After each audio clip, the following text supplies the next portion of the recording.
Good morning, girls. It is late Saturday morning, and my husband just took my kids out to get haircuts. So I'm just taking a couple minutes to get some things done, get ready for a party to have tonight. And I wanted to just come on quickly and talk to you about the 60-day calendar. Earlier this week, I posted a video about how you can organize your time, set up your office hours to work your business around your life. And the next step for me is a 60-day calendar. So I always have two of these printed out. I've got one right now for October, November, and then I've got another for December and January. And these help me to see in the future, plan ahead. And I also use these for bookings at parties because people need to see a calendar and they need to be able to pick a date. And this is a great, easy way to do this. At my parties, this one stays hidden, so it's kind of in my binder. If somebody asks for December or January, I pick it out, but mostly they're looking at October and November. Because I'm booked for October right now, I just kind of leave the sheet like this. But if you are still new and you have not booked up for the month, then what I always do is I fold it in half, kind of like this, if I could do it with one hand, and I show just 30 days. So somebody wants to book, and I say, great, here's my calendar. And if they say, oh, October is a little too soon, then I can flip it over and say, okay, great, here's some choices for November. If you're new and you're just starting out, or even if you're experienced, then you're going to want to print one of these out. You can find this file in our group page. If you go to files, you'll see the 60-day calendar. And yours, if you're brand new, is probably going to look like this. If you have been with us for a while, you may have a couple parties on there already. And what I'm going to do is I'm going to show you how to really use this to plan your business around your life, because that is really the beauty of this business, is that we get to work it as much as we want and when we want, and you want to make sure that your business is working around your life. So the first thing I want you to do before you get started on your parties is that you need to have a goal, and you need to know what you want to personally do. I find when I ask most new consultants how many parties they want to do a week, the magic number tends to be 1. And I think that's an awesome goal. If you can do 1 party a week consistently, that keeps you active, it keeps you engaged, it keeps you excited, and it keeps your calendar moving forward because you're always getting bookings at those parties, and then that will eventually, continue your calendar.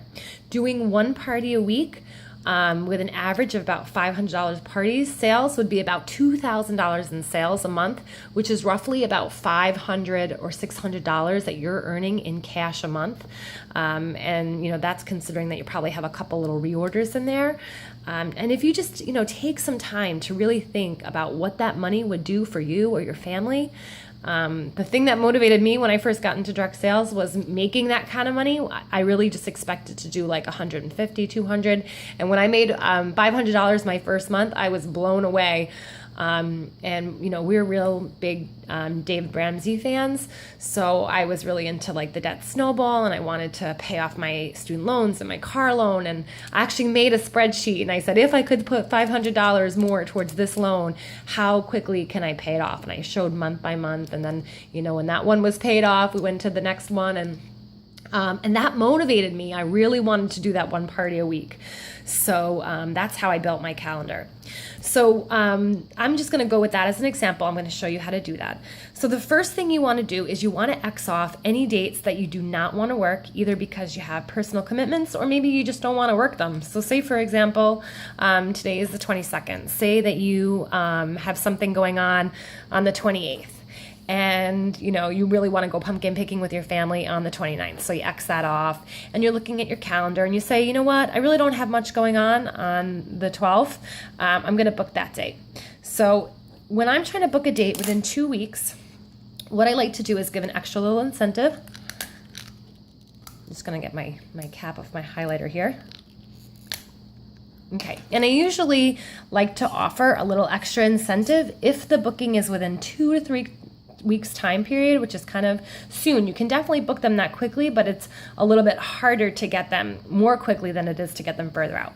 So I highlight that date and I say, you know what, I would really like to do a party on the 10th too, so I'm going to highlight that one as well. And the other dates, I'm looking at my calendar, I can't do the 11th, can't do the 13th. I'm going to X them off. And some days I could work if I wanted to. You'll see I always mark down the team meetings. You don't want to book parties on those days. They're the first Monday of every month. And I strongly believe that team meetings are so important to your success. So make sure you leave that open and available. And then you make your contacts and you book your parties. And that's a whole other training call. We'll get to that too. But, when you're on the phone and you get that person who says, yeah, this is something that I want to do, you don't want to ask them, great, when do you want to host? All right, because that puts the calendar control in their hands.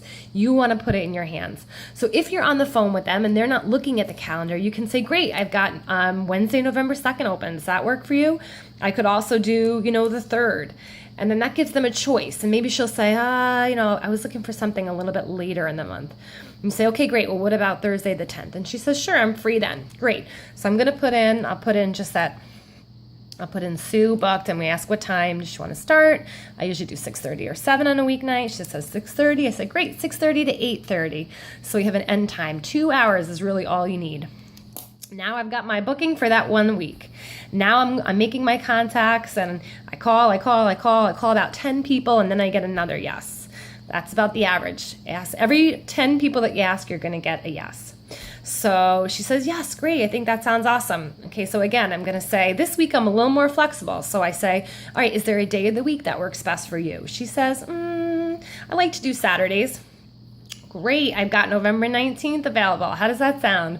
I can't do the 19th. How about the 26th? Sure, great. Okay, Tara goes in. I mark her down. And I say, would you like to do a brunch party, an afternoon party, evening party? I'm pretty flexible, so that doesn't matter to me. She picks an afternoon party, 4 p.m. Okay. Now I know that I need to fill in this week, so I'm still going to be really pushing that week here, and I know that I want to get one this week. So as I make my contacts, I just kind of fill those in. And then I get another one for Kristen on the 16th, and so on and so forth. Now, the 60-day calendar is built to help you not just get those bookings, but also to keep in mind what you need to be doing for the planning.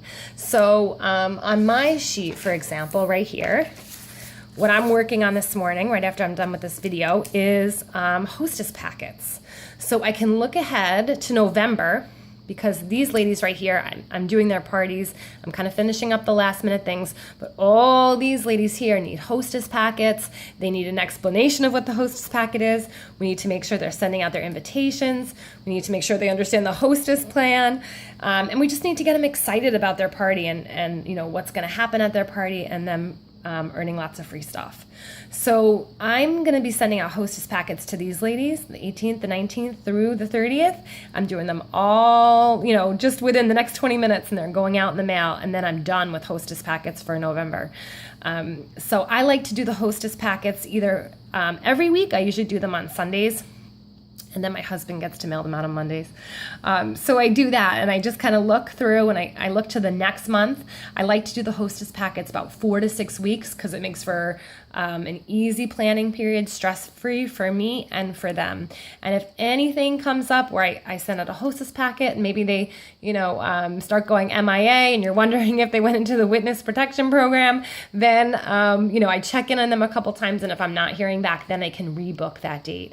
So doing that way in advance gives me time to adjust and reschedule that date if for some reason, they need to reschedule, or they're just flaking out, because the truth is that sometimes happens in your business. So planning far ahead gives you some time to adjust and stick to your goals. And then lastly, the important thing about the 60-day calendar is that it helps you reflect where you are and plan for where you want to be. So I've found that the formula that works for me and keeps my parties moving forward and hitting my goals — I have a goal of about 2 parties a week every week — it comes down to a little formula. And by the first of the month, so we have November 1st coming up, I want this calendar to be full. So if your goal is 1 party a week, you want to have November filled by the time you hit November 1st. This way, if one of those parties cancels and you still want to hit your 2,000 in sales goal, and you want to make that $500 or $600, then you have time to add in 1 more party. Maybe it's just a Facebook party. Maybe it's a catalog party, but you're able to adjust. By November 1st, you want to have December half full. So if you look at my calendar for November, I have a lot less than I have for November and October. you want to be about half full. So if your goal is 1 party a week, then you want to have at least 2 parties on December by November 1st. And then lastly, you want to have a quarter of your parties booked for January. So if your goal is 4 parties in a month, then you want to have just 1 or more parties for January. And having those full, half, and 1 quarter will help sustain itself. Usually the bookings you get from these parties in November will fill in the rest of December and January. And as you get towards the end of November, the last week and a half, if you're looking at your December calendar and you still have like 1 more date that needs to be filled in, then this is the time during that last week that you want to make those extra contacts and fill it in. You don't want to wait to December and then go like, oh, I'll find somebody this month. Have it all set and ready.